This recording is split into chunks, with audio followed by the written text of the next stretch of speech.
છો? આશા રાખું છું કે તમે બધા સહકુશળ હશો. હું પણ સહકુશળ છું.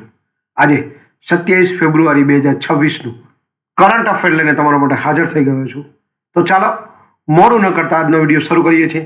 એની પહેલાં કહેવા માંગીશ કે ચેનલ પર નવા હો તો સબસ્ક્રાઈબ કરી લેજો. વિડીયો જો પસંદ આવે તો એક લાઇક કરી દેજો. ભાઈબંધ, દોસ્તાર, ફેમિલી મેમ્બર સાથે આ વિડીયો શેર જરૂર કરજો, જે પણ ગવર્મેન્ટની એક્ઝામ તૈયારી કરતા હોય.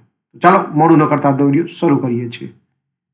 27 ફેબ્રુઆરી 2026 કરંટ અફેર. પહેલો પ્રશ્ન, ભારતીય સેનાએ અગ્નિવર્ષ સૈન્ય અભ્યાસ ક્યાં કર્યો?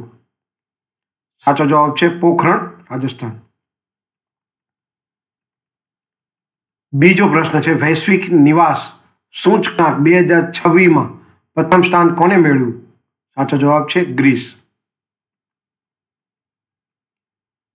ત્રીજો પ્રશ્ન છે, જતેન્દ્ર મહેરા 86 વર્ષની ઉંમરે જતેન્દ્ર મહેરા કોણ હતા?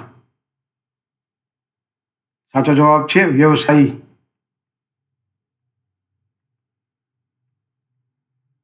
ચોથો પ્રશ્ન છે, સ્વતંત્રતા સેનાની વીર સાવરકરની કઈ પુણ્યતિથિ મનાવવામાં આવી? સાચો જવાબ છે 60મી અને 26 ફેબ્રુઆરીએ મનાવવામાં આવી. પાંચમો પ્રશ્ન છે, વાસ્તવિક પ્રદૂષણ ઘટાડવા માટે ઝીરો પ્રાઇસ કોને લોન્ચ કર્યું? સાચો જવાબ છે ભારતે. છઠ્ઠો પ્રશ્ન છે, વિશ્વ પ્રોટીન દિવસ કયા દિવસે મનાવવામાં આવે છે? સાચો જવાબ છે 27 ફેબ્રુઆરી. સાતમો પ્રશ્ન છે, CM-302 મિસાઇલ કયા દેશે વિકસાવી છે? સાચો જવાબ છે ચીન. આઠમો પ્રશ્ન છે, ભારતીય વાયુસેનાએ કલારી લીપ નામના અભ્યાસ ક્યાં કર્યો? સાચો જવાબ છે લક્ષદ્વીપ. નવમો પ્રશ્ન છે, ભારતીય ચૂંટણી આયોગનું રાષ્ટ્રીય ગોળ મેચ સંમેલન 2026 ક્યાં યોજાયું? સાચો જવાબ છે નવી દિલ્હી.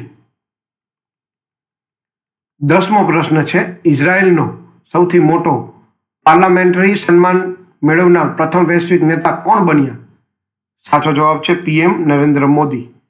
તો આ હતા 27 ફેબ્રુઆરી 2026ના કરંટ અફેર અને તેના જવાબો. ગવર્મેન્ટ એક્ઝામ માટે મહત્વપૂર્ણ 10 પ્રશ્નોના જવાબ છે. ખાસ કરીને યાદ રાખો, આવા જ પ્રશ્નો ગવર્મેન્ટ એક્ઝામમાં પૂછાતા હોય છે. આજ માટે આટલું જ. જય હિન્દ, વંદે માતરમ દોસ્તો.